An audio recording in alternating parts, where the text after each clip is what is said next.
중3 때 배웠지.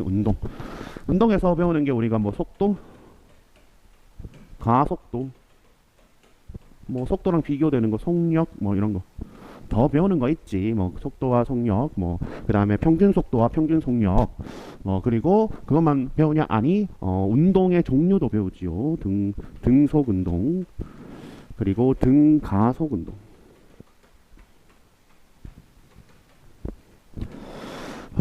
뭐 다른 가속 운동 무슨 말이냐면 그냥 가속도가 같지 않고 변하는 운동도 존재를 하는데 뭐 그런 운동들은 거의 나오지는 않는다고 생각하면 되고, 뭐만 등속 운동이랑 등가속 운동을 섞어 놓은 문제들 이런 식으로 생각하면 됩니다.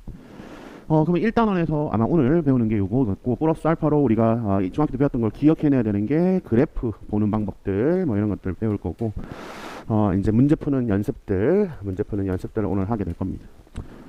그러고 나면 이제 이 녀석들 중에 이 가속도의 개념을 가지고 2단원 힘과 연결을 시키죠. 우리가 많이 들어봤던 F는 ma가 여기서 나오는 겁니다. 뉴턴의 운동 법칙.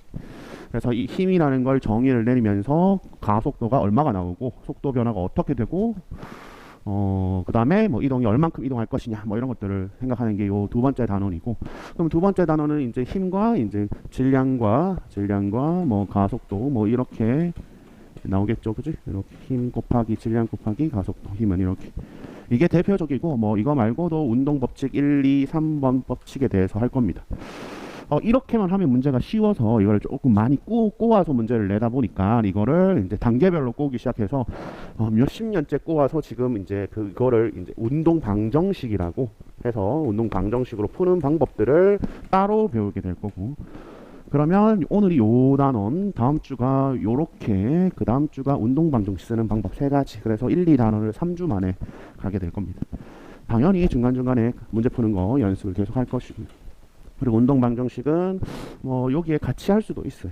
설명은 같이 하고 문제 풀이를 따로 하거나 뭐 이런 식으로 하게 될 겁니다. 그 다음에 이 질량과 가속도의 개념에 의해서 이제 고1 때 배웠던 운동량이 이제 질량 개념과 속도 개념 같이 나오는 거지, 그지? 그래서 운동량, 그 다음에 중3 때 또 에너지 파트 배웠지, 역학적 에너지, 그지?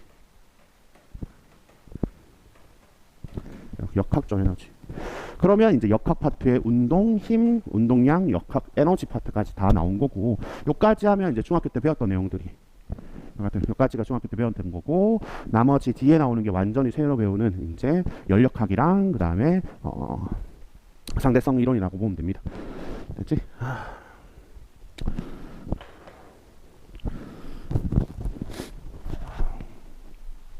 그러면 이제 오늘 해야 될 역학 첫 번째 운동 파트 이제 해야 되겠죠. 운동 파트 다시 보자면,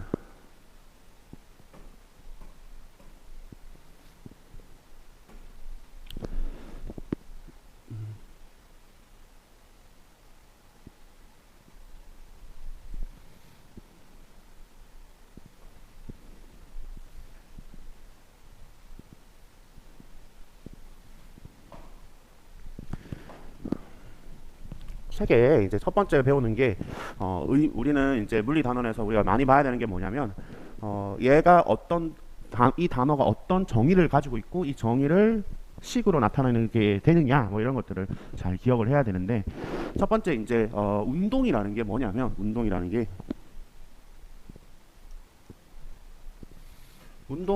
뭐야? 운동이라는 게 내가 A라는 지점에서 여기에서 내가 운동을 한다고 하면은 내가 여기 이런 식으로 이동을 해야 운동을 한다고 하는 거지. 그래서 이 운동이라고 하는 것은 우선은 뭐가 변해야 돼? A라는 곳에서 B라는 곳으로 이동을 하는 게 운동인 거야. 그지? 그래서 그 운동을 표현하기 위해서 첫 번째 배우는 게 이게요. 2가지 표현. 얼마나 이동을 했느냐. 그래서 첫 번째 이동 거리라고 하면 말 그대로야. 내가 여기서 저까지 걸어가는데 최대 몇 미터를 걸어가고 있느냐. 자동차를 타고 내가 고속도로를 쭉 가고 있는데 내가 실제 얼마의 거리를 이동을 했느냐 이 말인 거야. 근데 처음 배우는 말이 나와. 변위. 변위는 국어적인 의미는 그냥 위치 변화. 위치가 A에서 B로 변했다라고 하는 거야.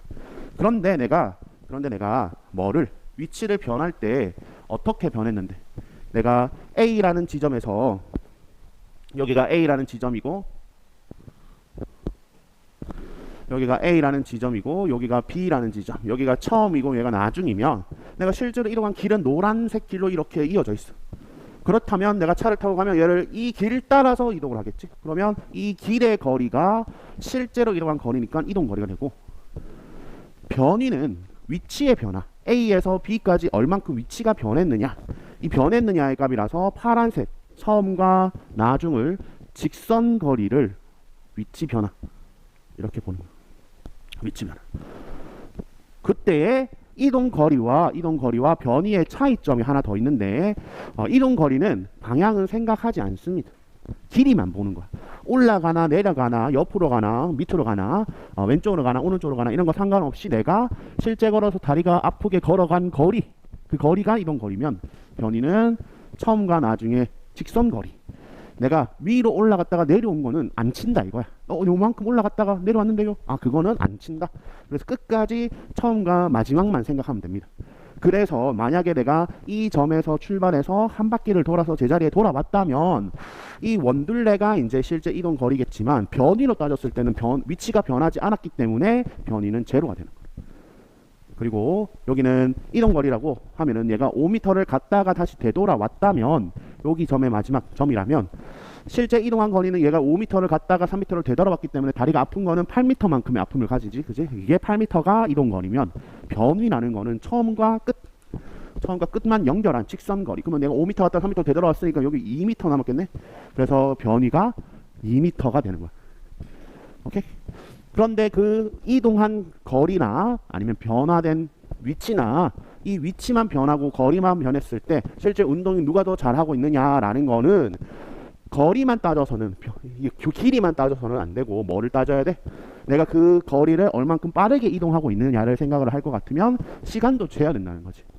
그래서 우리가 속력이라는 거 우리가 중학교 때부터 배워왔어. 그리고 우리가 빠르기라고 생각하면 이 속력이라고 생각하는 거지. 이 속력이 이제 단위 시간 동안 이동한 거리. 그래서 우리가 거속시 많이 했어, 그지? 거속시 이렇게 해가지고 예전에 했을 거야. 이렇게 R 그려가지고 레이디버그